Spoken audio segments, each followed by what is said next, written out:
আজকে বলবো কন্যা রাশিকে নিয়ে।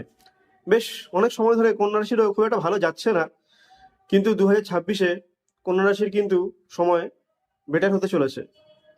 পুরনো কোনো যদি লোন চলছে বা লোন থেকে থাকে সেটা মুকুব হবে।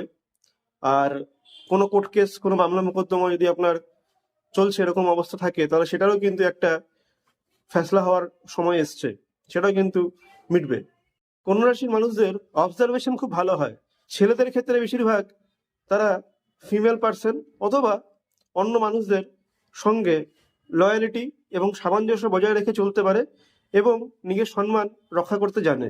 এদের ক্ষেত্রেও ঠিক তাই, তারা খুব প্র্যাকটিক্যাল হয় এবং খুব বাস্তববাদী হয়ে থাকে এবং প্রত্যেকের সাথে সামঞ্জস্য রেখে চলতে পারে। 2026-এ কন্যা রাশি জাতক বা জাতিকাদের একটু বাবা মার প্রতি ধ্যান নিতে হবে, বিশেষ করে বাবার প্রতি। বাবার শরীর স্বাস্থ্য নিয়ে সমস্যা দেখা দিতে পারে, তো সঠিক সময়ে ডক্টরের পরামর্শ নেওয়া অবশ্যই জরুরি। ফিনান্সিয়াল ডেভেলপমেন্ট হবে চাকরির ক্ষেত্রে, ব্যবসার ক্ষেত্রে, উভয় পক্ষে।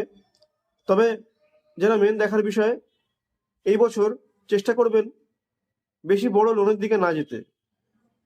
কোনো হোম লোন অথবা কোনো বড় লোন আমি বলবো না নেওয়াই ভালো। ছোট ছোট যদি কোনো রিকোয়ারমেন্ট থাকে সেটা আপনি পুরো করতে পারেন। তার কারণ এবছরে কিন্তু একটা অর্থনৈতিক দিক থেকে, লোনগত দিক থেকে ফেঁসে যাওয়ার সম্ভাবনা কিন্তু রয়েছে।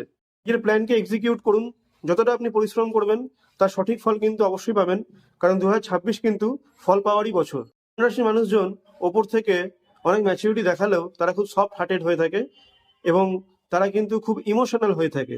রাশির জাতক জাতিকাদের সাথে কখনো চ্যালেঞ্জ করবেন না, তার কারণ তারা কিন্তু সেই চ্যালেঞ্জকে অ্যাকসেপ্ট করে সেটা পরিপূর্ণ করার ক্ষমতা রাখে এবং তারা কিন্তু শুধু মুখে বলে না, বরং কাজের ক্ষেত্রেও করে দেখায়। রাশির মানুষজন সবসময় বেটার অপরচুনিটির খোঁজ করতে থাকেন। চেষ্টা করুন নিজের লাইফকে কিভাবে ডেভেলপ করা যায় সেই দিকে এগোতে। তার জন্য হতে পারে হয়তো কোনো একটা জিনিস নিয়ে সে অনেক দিন ধরে লেগে আছে, অথচ সেখান থেকে সাকসেসফুল হচ্ছে না, দেন তখন সে সেটাকে ওভারকাম করে অন্য কিছুর পিছনে পড়ে যায়। আলটিমেটলি জিততে হবে, এটা কিন্তু তাদের লক্ষ্য হয়ে থাকে। কন্যা রাশির জাতক বা জাতিকাদের 2026-এর শত্রুর বিনাশ হবে, তো আপনাকে শত্রুকে নিয়ে কোনো রকম কোনো টেনশন করার কোনো দরকার নেই। অটোমেটিক্যালি তারা কিন্তু আপনার থেকে ডিটাচ হয়ে যাবে। মনোযোগ সহকারে নিজের কর্ম করে যান, নিজের ধর্ম পালন করুন, অবশ্যই ভালো হবে। শ্রী অভিজিৎ, আবার আসবো নেক্সট ভিডিও নিয়ে, অন্য রাশি এবং অনেক নতুন নতুন তথ্য নিয়ে। ততদিন সবাই ভালো থাকবেন। নমস্কার।